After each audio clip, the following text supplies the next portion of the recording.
E aí, gente, tudo bem com vocês? Hoje eu resolvi fazer um vídeo em pé, né? Geralmente eu faço com a câmera deitada. E eu tô aqui apreciando a minha roseira vermelha, que está com 3 flores. Olha, lá de trás tá linda, gente. E por esse motivo eu resolvi falar sobre roseiras, mas não é sobre essa não. É sobre a rosa do deserto e a mini rosa. Hoje eu vou fazer uma comparação que certamente você nunca viu, tá? Pode até parecer inútil. Eu vou comparar, vou mostrar para vocês as diferenças, vamos falar um pouquinho sobre isso, entre a roseira, né? A mini rosa, que no caso eu tenho aqui nesse vasinho, e também a rosa do deserto. Gente, essas duas plantinhas tão lindas, né? E que a gente encontra tanto para comprar em supermercado, viveiro, casa de jardinagem, floricultura, feira, enfim.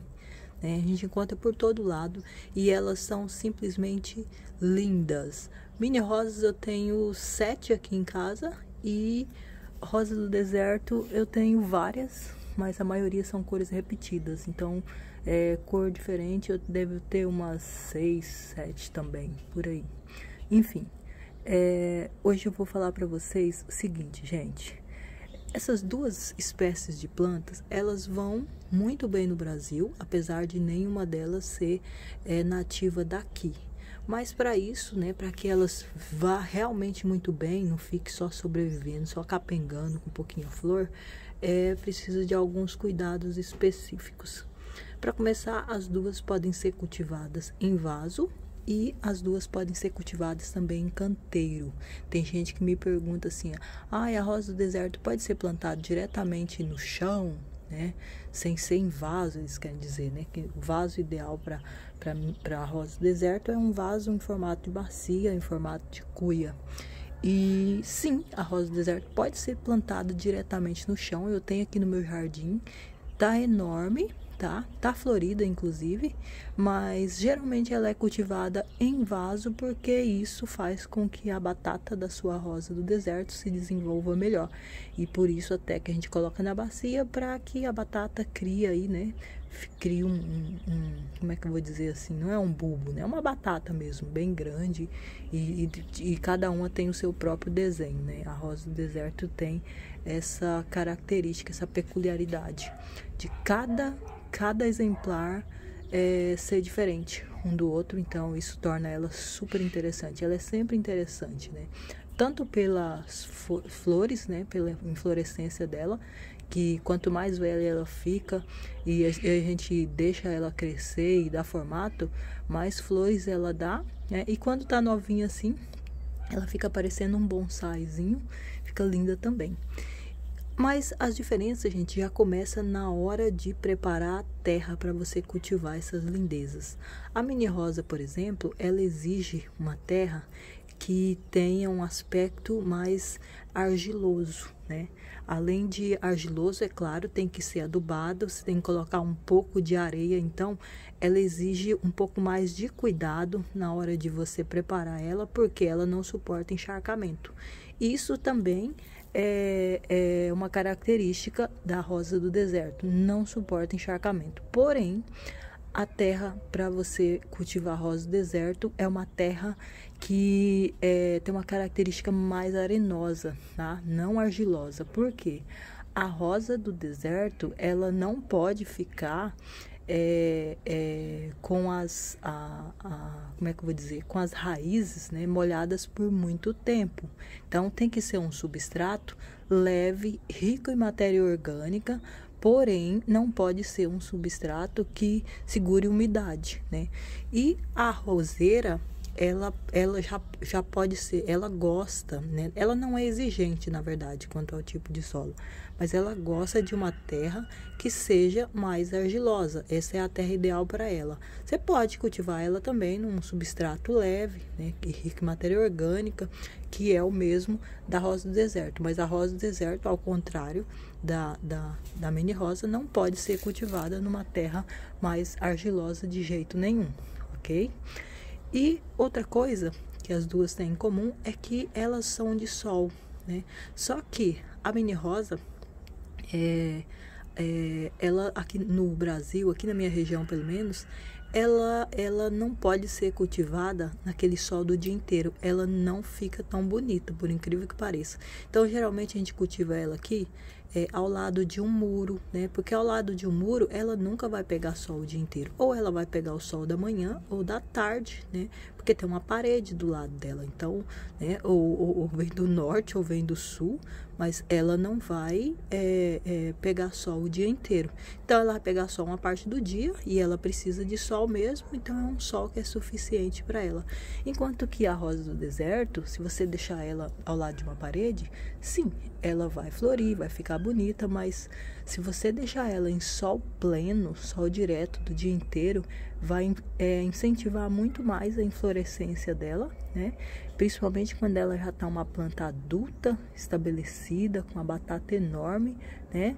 Pronta para florir abundantemente. Então, você não vai querer deixar a sua rosa do deserto capengando, né? Querendo florir bastante, e por um pecado seu de deixar ela na sombra. Eu já vi gente cultivando a rosa do deserto na sombra.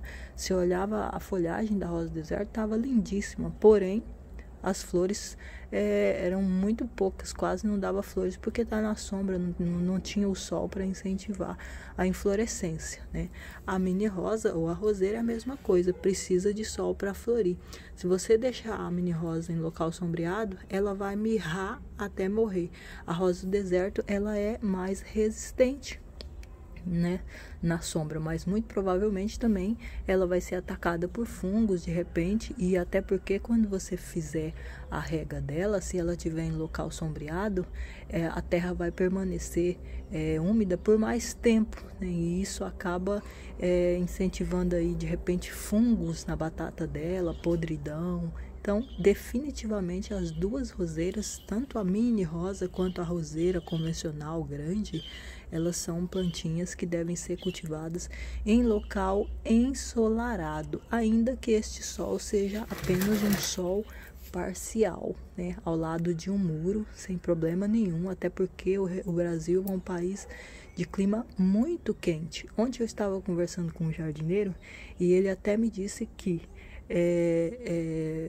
os dias estão sendo tão quentes, o sol está sendo tão castigante, que algumas rosas do deserto estão cozinhando no sol, né? Então, acaba que se a pessoa planta numa terra muito arenosa, né, esquenta demais, e dependendo também do vaso que a pessoa utilizar, né, do material do vaso, acaba cozinhando a rosa do deserto. Os vasos de barro, por exemplo, né, os vasos plásticos, por exemplo, acaba incentivando, segurando a umidade por mais tempo. De repente, se a pessoa faz a rega numa hora que está quente, já acaba cozinhando a sua rosa do deserto. Então, deve ser molhada, né, regada nas horas mais frescas mesmo do dia. E a roseira não, a roseira já é uma planta que quando você faz a rega nas horas mais quentes, ela não se importa, que é bem interessante, bem peculiar da roseira, porque a maioria das espécies você deve regar elas pela manhã mesmo, né? Ou à tardezinha, nas horas mais frescas do dia, para você não cozinhar a sua plantinha. Ok, gente? E quanto ao adubo, gente, tem gente que diz que não gosta de colocar esterco de curral na rosa do deserto, e eu sempre utilizei sem problema nenhum. Eu só não recomendo que você coloque por cima da bacia, mas na hora que você está preparando a terra da rosa do deserto, sem problema nenhum, tá? Você coloca por baixo, né? Coloca a terra adubada por baixo, por cima você coloca uma terra mais arenosa, de repente você coloca até pedrinha de brita por cima, né? Para evitar que apareça pragas, que apareça ervas daninhas, né? Para acabar roubando aí os nutrientes da terra. E o esterco de curral, às vezes eles vêm com sementinhas, né? Se não for um esterco selecionado, ele vem com sementinhas lá do curral, né? Do pasto, e essas sementinhas acabam germinando no vaso e roubando os nutrientes da planta. Então, por isso que a gente sempre recomenda que o esterco de curral seja um adubo, né? Não de superfície, mas sim um adubo de fundo. Você coloca no fundo da cova se você vai plantar no chão, então você coloca ele no fundo do vaso se você vai plantar em vaso. Ok, gente? Então, espero que vocês tenham gostado aí desse papo da gente, tá? E se você é iniciante em cultivo de mini rosa e rosa do deserto, tenho certeza que vai ser muito útil para vocês. Até porque é simples, né? Quando a gente segue as regrinhas, principalmente de luminosidade, a respeito à luminosidade, regas e também a adubação ideal, certamente a sua plantinha vai responder aí com flores, né? Uma inflorescência linda para o seu jardim. Então, se gostou, já sabe, compartilhe o vídeo, deixe seu gostei e dicas, dúvidas, sugestões, deixe nos comentários para a gente saber. Tchau, tchau.